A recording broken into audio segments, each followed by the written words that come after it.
Hi everyone, it's Bree of Bree Lee Originals, and I'm just coming on now to give you a little bit of an update on how to choose supplies. So this right here, I just got at Walmart. I'm looking for cheap materials. I'm not looking for professional materials. The art that I'm going to be doing for mental health is supposed to be accessible. It's not supposed to be art that we're trying to build a masterpiece and sell or show in a gallery. This is all for us. So this watercolor paint collection that I got, it's at Walmart. I think it was less than $10, like $6 or $7. I took off the plastic so it'd be easier to open, but this is the first time I'm opening this product. I've never used it before. I actually love Crayola, kids' watercolors that you would get for school. That's what I normally use for my watercolor experimentation and just trying to have fun. But I like this set, so I got it, and it comes with a brush. Now this I've never used this kind of brush before, but it's a brush specifically for this set. You would put water in this right here, and then as you dollop your palettes of color, the water would come out, and then you put it on paper. If you get Crayola, that's fine because, like I said, I started with Crayola when I was 6 years old. I love Crayola watercolor paints.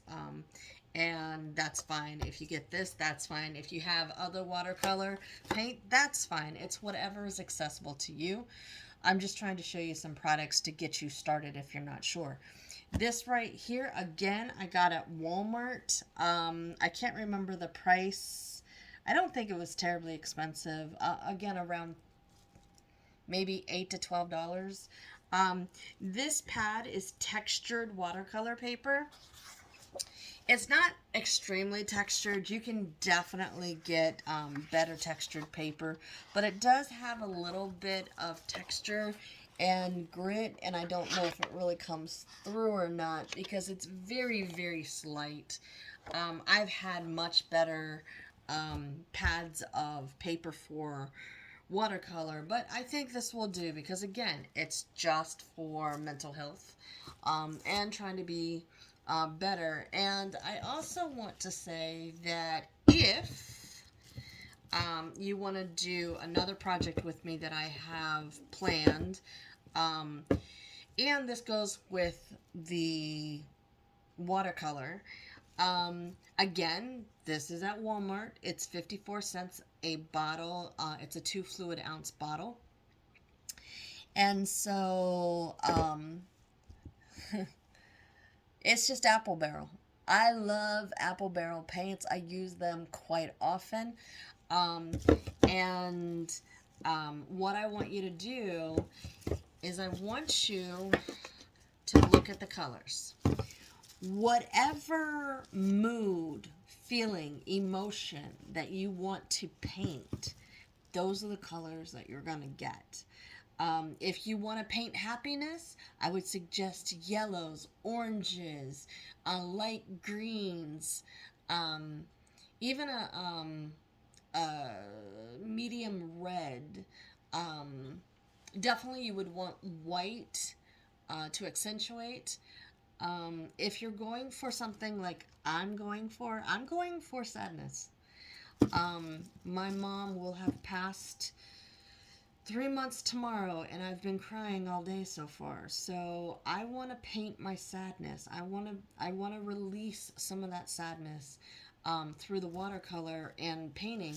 So I've chosen darker colors, two purple shades. Even a light blue because light blue could be sadness or moodiness. I've got a little bit of it's country gray, but it's a light gray. And I have jet black. because, you know, when you're sad, the darkness, depression comes over you. So I'm actually going to be painting something darker. Sadness, grief. So I chose these colors, and the reason they're upside down is because I don't just look at the bottle. I don't look at the bottle. Um, I sometimes will open it to see what the color looks like, definitely. But when I choose my colors, I put them upside down. And I'm trying to see if all the colors are cohesive, meaning that when you put them together in a painting, it will be pleasing to the eye. I'm also looking to see if the colors enhance each other. So if we take out the gray and we just have the purple with blue and black, that's pleasing to the eye, but it feels like it's all going to be dark. It could get a little muddled.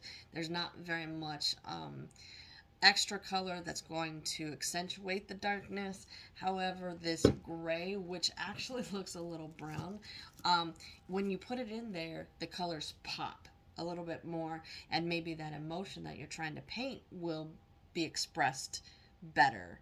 That's how I choose color. Hopefully, you'll choose some colors that you like and think about how they complement each other. Next, you'll need glasses of water, because you do want to rinse your brushes, especially when we use acrylic. Also, you can use acrylic and make it like a watercolor, and that's why we have two, because one is going to be rinse and one is going to be watercolor. A couple of extra products that you need that you might not think about. Cotton balls. Cotton balls will be used with your watercolors and your acrylics. You could use your hands, which I will do, of course. I love using my hands. You can use Q-tips or paintbrushes. If you don't have paintbrushes, use your fingers, especially on the watercolors. They're non-toxic. And then you could also use your Q-tips. And lastly, a spray bottle,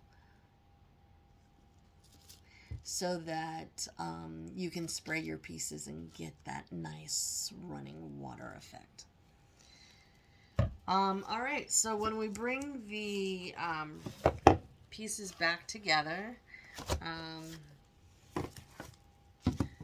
you have the watercolor palette, you have acrylic paint. Again, I use Apple Barrel, but you can use any paint. You have your paper. Even if it's not watercolor paper, you have construction paper, or maybe cardstock, or printer paper. Just any paper. I don't care. You have your cotton balls. You have your water. And, of course, your spray bottle. That will help.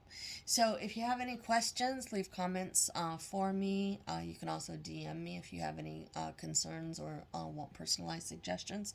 But in December, I will be releasing a watercolor and an acrylic. And then after that, we'll get into probably clay. So definitely have your products. And when that video releases, I'm hoping that you create art with me. And then send me your artwork and let me see what you've done and how maybe this has helped you get through any of the struggles that you could possibly be going through right now. If there's anything you ever need, I'm only an email away. That's BreelyOriginals@gmail.com. Thanks, guys. Love you.